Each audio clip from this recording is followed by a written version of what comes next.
Alrighty, good early afternoon, Rockets parents and families. Thank you for tuning in. My name is Ben Weiner. My pronouns are he, him, his.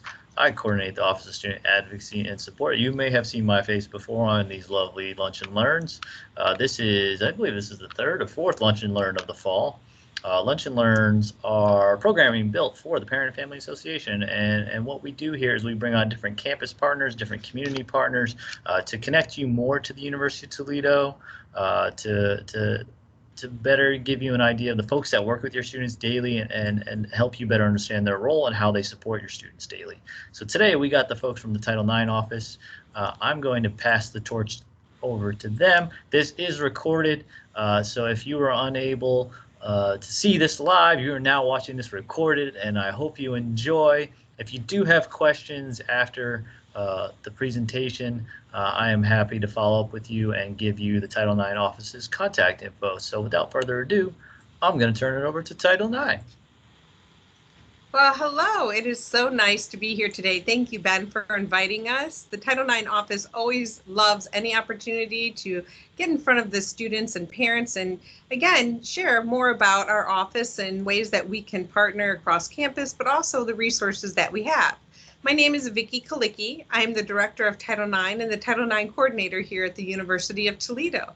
We have a wonderful team, and two of my team members are on right now, and I'll let each one of them introduce themselves. Hi, I'm Lindsay Tuttle. I'm the Sexual Misconduct Prevention Education Coordinator here at the University of Toledo. Good afternoon. I am Michelle McDevitt. I am the Title IX Investigator. Thank you. And rounding out our team is our Assistant Director, Katrina Notke. She's not here today, but she's always here as a resource for the institution and always someone that has an open door if you ever want to speak to anyone in our office. We also right now have a graduate assistant and we sometimes have interns, and then we have volunteers and individuals that work in our office and students to also have that kind of interaction. Lindsay, would you like to share some of the roles that students play in our office? Sure. So, like Vicki said, we have our graduate assistant. This is an opportunity that we are afforded to provide a student approximately every 2 years. So you can always look for those opportunities for your student on the Title IX webpage. And they help with programming, prevention education, our social media awareness campaigns, and really getting our students more involved. And then we also have interns at times. Their role is very similar to that of a graduate assistant. Most often, if it's an undergrad internship or a graduate internship, it's not paid, but it is there to help assist them meet the requirements of their program. So we're very fortunate that we have some strong programs here at the University of Toledo that we partner with. And they also help with our prevention programming and our trainings, any large scale projects that we might have to assist with the office. And then anything that might interest them that might be a benefit to both them and the office that would be helpful. We work with them to make sure that their passion is enabled and that they get the best opportunity that they can out of our office. We also do work study students. We have them work with us if it's part of their financial package, which they can check with the financial aid office on if they do have work study available. So it is a paid work study position, and they work with our graduate assistant and our interns to, again, do prevention education, get out there, do trainings with our students, do some tabling, work with students on some small focus groups, really hearing and understanding what our students, faculty, and staff need from the Title IX office and how we can be a better resource. And then we have those that volunteer with us. Again, same again, aligning with what our work study students do, tabling, programming, awareness campaigning, really engaging the student voice, letting us know what we can do better as an office to promote the content and the resources that we have available. So our goals is always to ensure that students, faculty, and staff know how to report, they know their resources, and they know how to intervene should they be in a situation of sexual misconduct. Thank you, Lindsay. And going back to Title IX, and when we talk about Title IX, the University of Toledo is committed to preventing sex discrimination, sexual harassment, and retaliation. With educational awareness and a strong campus culture that values respect and dignity, we can limit the occurrence and the effects of sex discrimination, sexual harassment, and retaliation. We do this as a team approach. We do it through education, but then we have the side of the house where if something happens and somebody comes in and they make a report, we have individuals who are here to also look at that side of the house. And that is where I'm going to introduce Michelle McDivitt and talk a little bit about what her role is in the Title IX office. And again, we'll keep giving you nuggets about Title IX as we go. Thank you. So my role is to investigate the allegation that comes forward. To do that, I usually meet with all the parties, and then they can bring forth any witnesses as well. So we are a neutral fact-finding office, so a very neutral party, and I just meet for you to tell me what has occurred. And so we'll take that in their entirety. We type up their notes, and then I make sure that I send it to you so I can make sure that your voice has been captured accurately as we move through the process, and you can bring forward anyone that you've told about the incident or anyone that was there to witness it with you. You are also allowed to bring a support person with you. So we know that when you have to discuss sometimes some very personal information, that it's always sometimes more comforting to have somebody there with you. So you are able to bring someone with you as long as they fill out a FERPA agreement. Thank you. And the institution, just so you know, the university employees are mandated reporters for Title IX.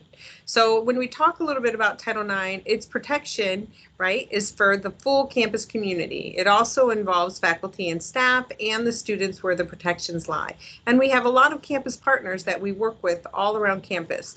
The main goal is that if something has taken place, that our office knows about it, that we can reach out to individuals, that we can give them supportive measures and make sure that they receive information about confidential resources. Our office is not confidential. So we do have offices that if somebody wants to report something that they know that they can go to. For the example, we have the Student Advocacy and Wellness that's confidential.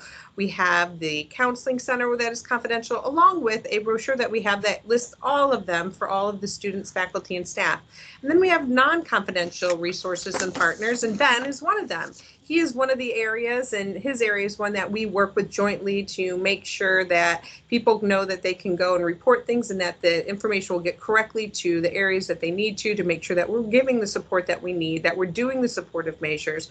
But the information that comes into our office is what we keep private. We don't go out and talk. It's a need-to-know basis, and it's something that we handle. But again, some of our other campus partners are the University of Toledo Police Department. They are not the same as us. We do not investigate anything that they do. They do not investigate our cases. It is a separate process. But if students come forward and there's information that comes forward and they want to make a police report, that is something that we will help facilitate and work with, making sure that the students get to the other resources and areas that they need. And that is really important to the University of Toledo, is to make sure that we are giving out these supportive measures, that we're making sure people know what their rights are, what the policy says, what the procedures say. In May, we did get new information from the Department of Civil Rights, and so we went through and redid our whole policies and procedures to be in compliance with the regulations, which went into effect on August 14th.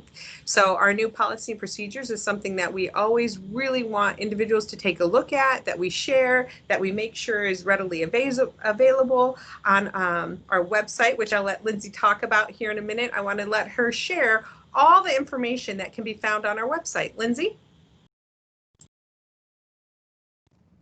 Sorry about that, I was muted. Yeah, so we spent the summer redoing and taking a massive overhaul on our Title IX webpage. And we try to make it as user-friendly as possible. Obviously, the biggest thing for our office is, again, to ensure that folks know how to report and that they know their resources. Those are our two main assessment goals that we are really trying to ensure that our students, faculty, staff, and community members know about.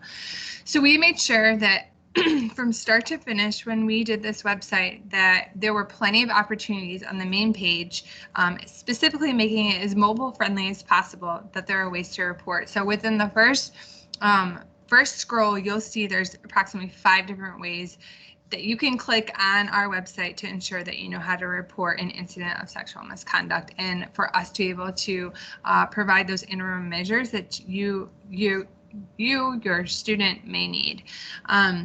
So we went ahead and did that, as well as ensured that there was a place that you could easily and readily know your resources, that they were available.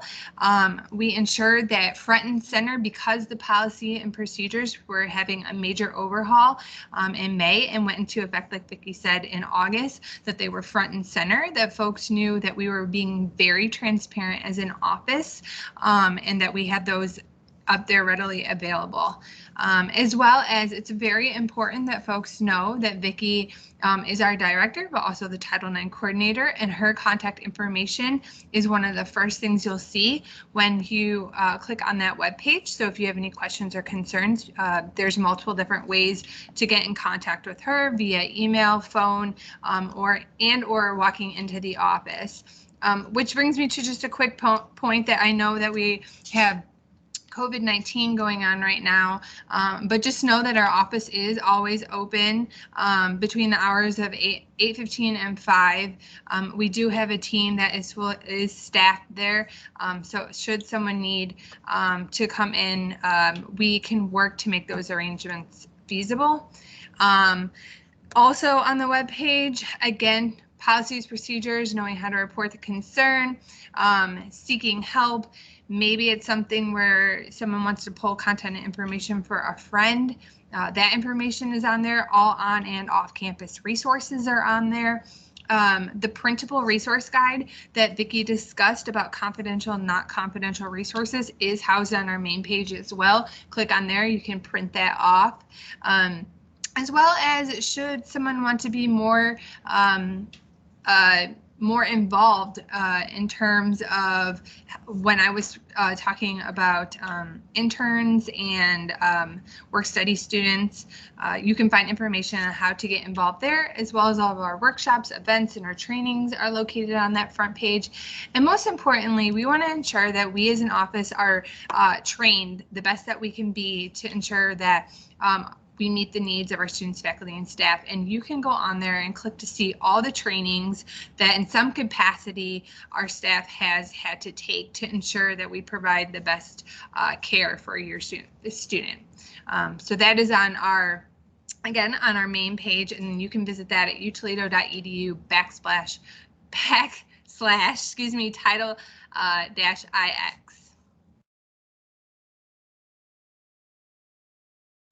Thank you so much, Lindsay, for all of that great information. One of the things that we want to share with you is that all our policies, our regulations, our programming, everything is guided by different documents. So the expectations come in from several different places and areas. You've got the federal, which is the Department of Education, which is what I talked about, which is informed by the Office of Civil Rights, right? So that's the Title IX regulations. You've got the Violence Against Women Act, which we hear sometimes people refer to in regards to Clery. Then we have the state of Ohio. The Ohio Department of Higher Education and Changing Campus Culture is a big initiative and is something that we've been involved in that we're really proud of. We do climate surveys and get information, and we make sure that they're going out. As a matter of fact, this is a great time to be able to share that we will be having a climate survey go out. So for the students, if you want to encourage them to please take that climate survey, because then we can know it as an office. But we're really, really proud of the work, because then we turn in all the information and give the information. And we have been named again for the, I want to say the 5th year. Is that correct, Lindsay? We've had our 5-star rating, and in regards to doing this kind of work. The other thing is we have grants, the Department of Justice we have, and Victims of Crime Act, which is a VOC grant. So there's some other things that we do to also round it out. Another thing about Title IX, which is really important to know, is that we have a Title IX committee here at the University of Toledo. And on this committee, it is a cross group of individuals throughout the whole campus community that come to the table, and we sit down and we talk about things that are going on. We share information. Sometimes when we're auditing things and we want to make sure that we're doing best practices, we use this Title IX committee to do that. But we also make sure that as we're looking language of our policy and procedures, that was something we are changing and making sure that we really collaborated across campus with our campus partner. And it was important to us to engage students. So we also made sure that we had a listening session this summer that anyone could attend, but we had our intern also review the policy and procedures, and our graduate assistants at the time were involved in this process. So we wanted to share, but that wonderful committee is one in which we meet, we make sure that we're on top of everything, that we really do review best practices, that we audit our practices and make sure that there's something we need to be doing, and when we get feedback and we get information, that we can apply some of that. Lindsay, do you want to share some of our major keynote events that we have every year that's there for students and student education, and kind of share how we shifted to the online platform during these COVID times? Sure, absolutely. So obviously, you know that the University of Toledo is a highly commuter campus. So we wanted to ensure that we could program well for our commuter students as well as our on-campus students. And what we've learned over the last 5 years in doing the climate surveys is what works best for our campus is larger scale awareness campaigns, larger scale programming events, and then trainings and education that they can sign up for at their leisure. So we have 2 large scale events that we do. The first one is in October. So it just passed. It's called Empty Place at the Table. We're really fortunate that we get to partner with the Bethany House here in Northwest Ohio, and they provide and share the stories of those that lost their lives due to the hands of domestic violence. So we go and put out their stories alongside on essentially an empty place at the table. It's a beautifully decorated tables in our different locations around campus where the eateries and the dining facilities are. And it provides resources. There's also the content warning, as well as the stories of those folks from the Northwest Ohio area. And folks can read those stories as they at their leisure, and should they so choose. And that really has become a focal art installation within our dining facilities, and it's really helpful because our faculty, staff, and students are able to see that. The second large scale art installation that we do is What Were You Wearing? And that's in April. And typically what happens is we're really fortunate that we have a very supportive Vice President for Student Affairs, Dr. Cockrell, and really fortunate that we have our interim president, Dr. Postal, that is also very supportive of this issue. And so they will open up with a reception on that Monday in April, that first week here on the main campus. And then these works of art, which are clothing, actually, it's a representation. It's not the identical clothes, but it's a representation of the clothing of folks that shared their story at the hands of sexual misconduct or sexual assault.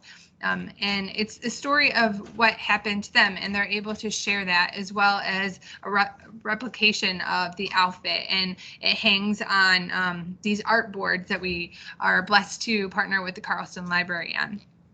And right now in our collection, I think we have about 30 stories with 30 outfits.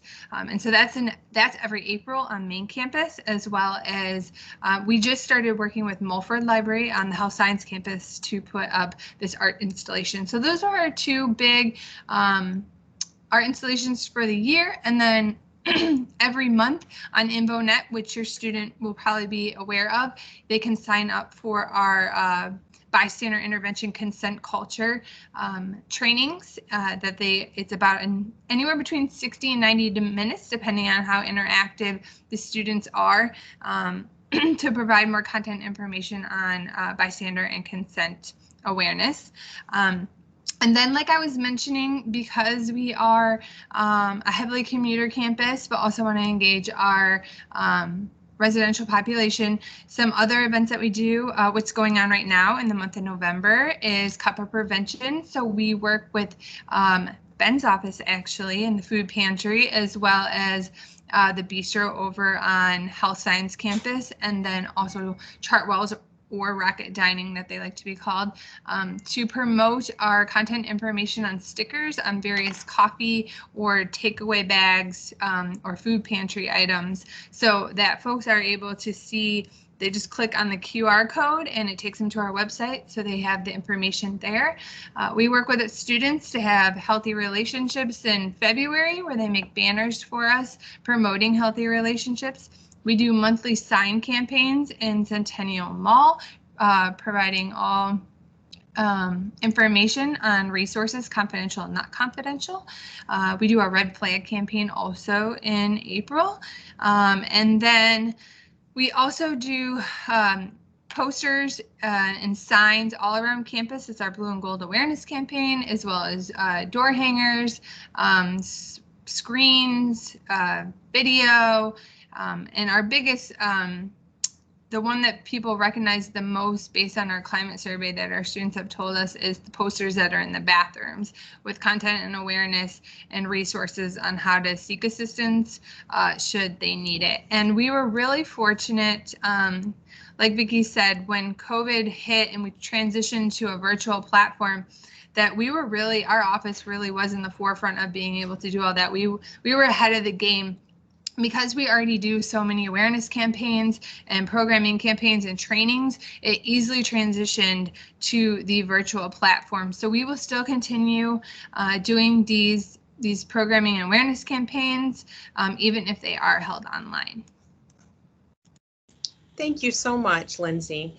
Again, one of the things that we really are proud of is this small but mighty team that we have in really having it together, where we've got the prevention side of the house, but we also have the compliance side of the house. And with Title IX, what's really important for everyone to know is that we are a neutral party. Title IX office is an office in which people can come to us. They tell us they can expect that there's going to be a fair and equitable process, depending on which process they determine to go through or we end up going through. They can come in and just talk to us and tell us, well, you know, maybe sometimes it's just some supportive measures that they might be needing, and other times there may be a full investigative process. And that has built in all of the regulations that we have received, but has always been one here at the University of Toledo that we take great pride in. And so again, I want to make sure that people know that we really take these Title IX issues seriously. As Lindsay shared, we are very much supported by our administration, and we wanted to make sure that also that this office is one in which people feel that they can come into. And I think it was already shared, but if not, we are in Snyder Memorial, which is right next to the Student Union. We are on the first floor. We're easy to find. There's parking, accessible parking right out in front, which is really important to us. And we are centrally located, again, to make sure that it was there for individuals to be able to report and to come to our office, to know where resources are, and for us to be able to make sure that we give the best information that we can. And so again, I will then now open back up to Michelle and say if there's anything Michelle would like to share at this time. Sure. So I'd like just to share just some examples of supportive measures of what our office can do when you are in communication with our office and needing some assistance. So some supportive measures that we can assist with is if you are undergoing anything related to Title IX, we can assist with some extensions on your papers. So let's just say due to whatever may have occurred, you are having a problem with writer's block and you just can't just can't write. You're sitting at your computer and things are just going blank because of everything that may be occurring. So what we can do is we can work with your professor and help you get an extension on that to allow you maybe just a couple more days, so that way that you're academically successful. We can get you some longer testing time. Let's just say you just need some extra time. Again, you are having some moments where you're just not where you're able to complete that and you know you just want some extra time. We are happy to do that. So we can make some of arrangements for those with you as well. Title IX also helps parenting and pregnant students. So we are able to assist you if you are experiencing anything in your pregnancy that you need some supportive measures for, or you have newly just had your baby and need some assistance as well. We are happy to make some supportive measures as that along the same lines with longer testing, helping you with absences of classes. And that's something we are more than happy to have a conversation with you on and dive into deeper depth for those, to sit there and go over all of your options. We are happy to assist with. Thank you. And that really segues into, again, working with our partners across campus.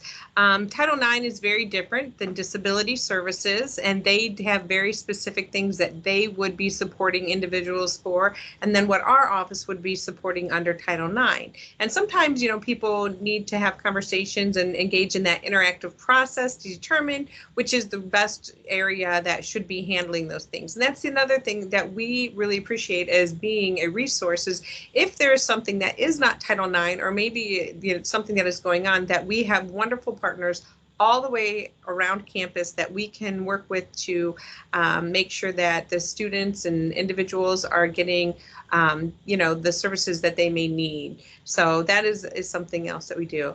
Ben, I know that we've been talking now for a little while. Is there anything that you'd like our office, or any questions that you'd like to share with us that we can maybe help answer? I mean, I think you've done a pretty great job, I guess, for for the parents and families that tune into these calls. They're calling from all over the world. So are there ways for parents and families who may not have access in the future, pandemic or no pandemic, to come to campus to connect with you? Are they able to connect with you via the web? Do you have additional online opportunities for them to connect with you, programming efforts, things that they can, I guess online spaces where they can connect with you if they want to follow? Absolutely. I mean, again, the good news about having to learn all these new platforms and digital platforms, our office, we are capable of doing Zoom meetings. We have the Teams meeting like the one we're on today. We can do WebEx meetings. So we're pretty fluid in regards to how we can meet with any individual or parent or anyone. Again, meeting with parents, and if they're just trying to get education and understand more about what our office is, there's a lot of things but the other thing that was kind of mentioned by Michelle is that those FERPA releases, and those are things that you'll want to engage with if it is a parent and their student, again, for privacy reasons, that would come into play. But we can always work with that, and we have those releases. We can share those and make sure that we get that information into the hands that need to be there. Again, our website is amazing. Credit to Lindsay. When we had to do a total overhaul, you're going to find a lot of the resources that you just asked about, Ben, in regards to ways in which people can engage us. They can send us emails specifically to me or our Title IX office.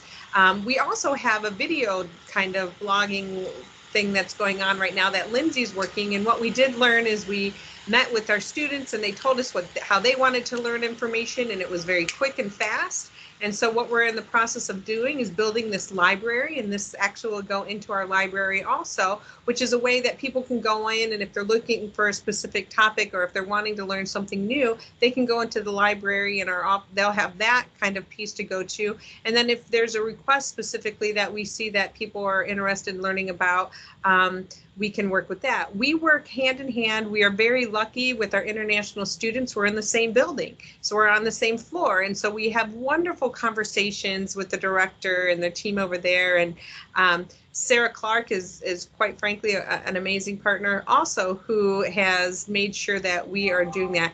There's been some changes to the Title IX regulations in regards to when things happen outside of the country and what jurisdiction we do and don't have. But when things go on here in the United States, and making sure that even if it's not us or our office, is where I go back to our campus partners and making sure that they know who they can go to. And if it's not our office, we can make sure to connect them with the right individuals. And sometimes, like I shared, it's going to be Ben's office that might have some of the tools and some of the things that can help out students.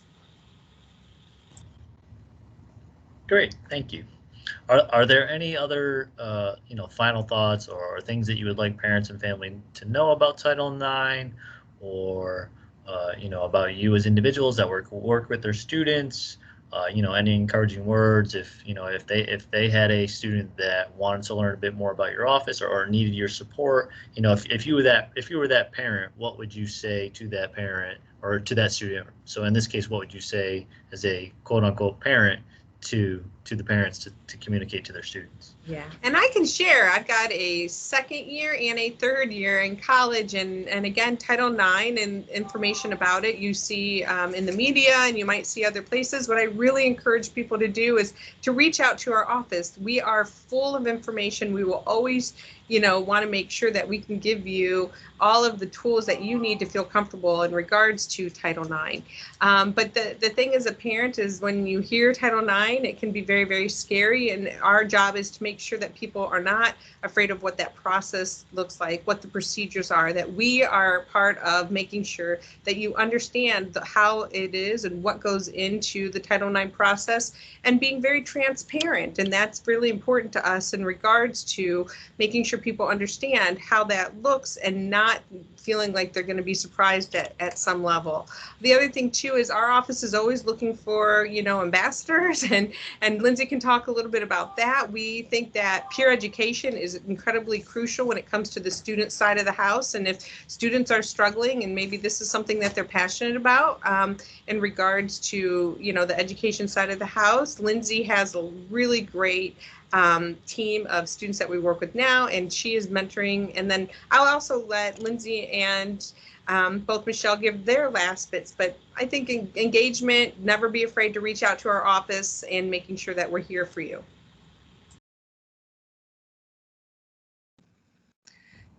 Yeah, so like Vicki had mentioned, in regard to the ambassadors, that goes back to if they want, internships, graduate assistants, work study positions, and volunteers. So again, if they're really interested in this content and topic, and feel that they would love to give back to their Toledo community, we would love to meet with them.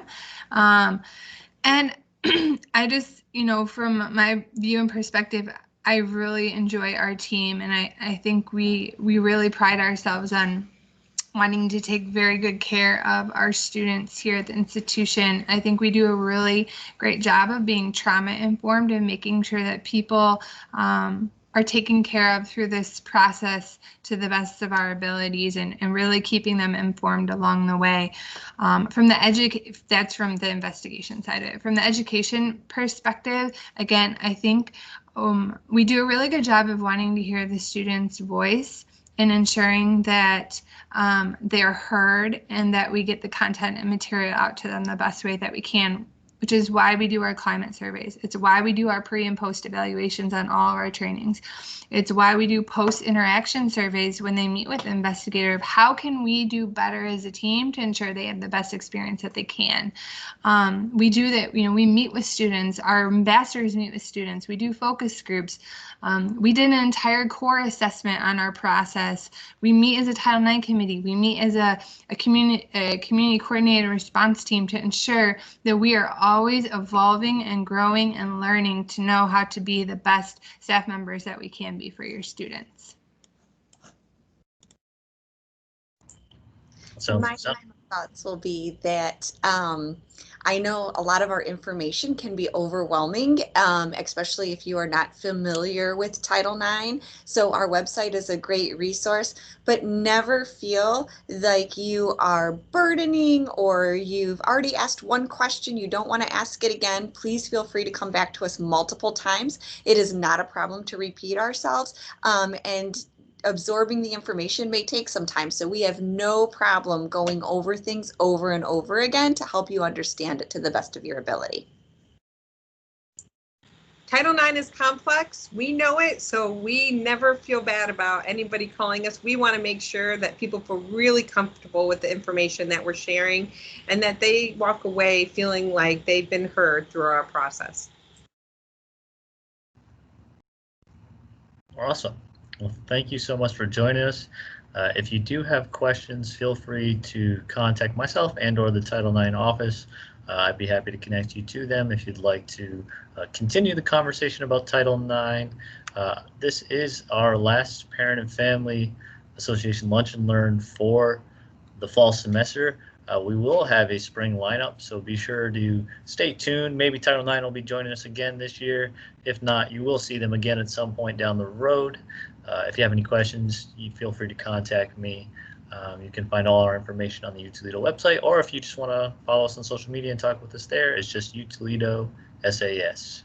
Thanks again, and go Rockets.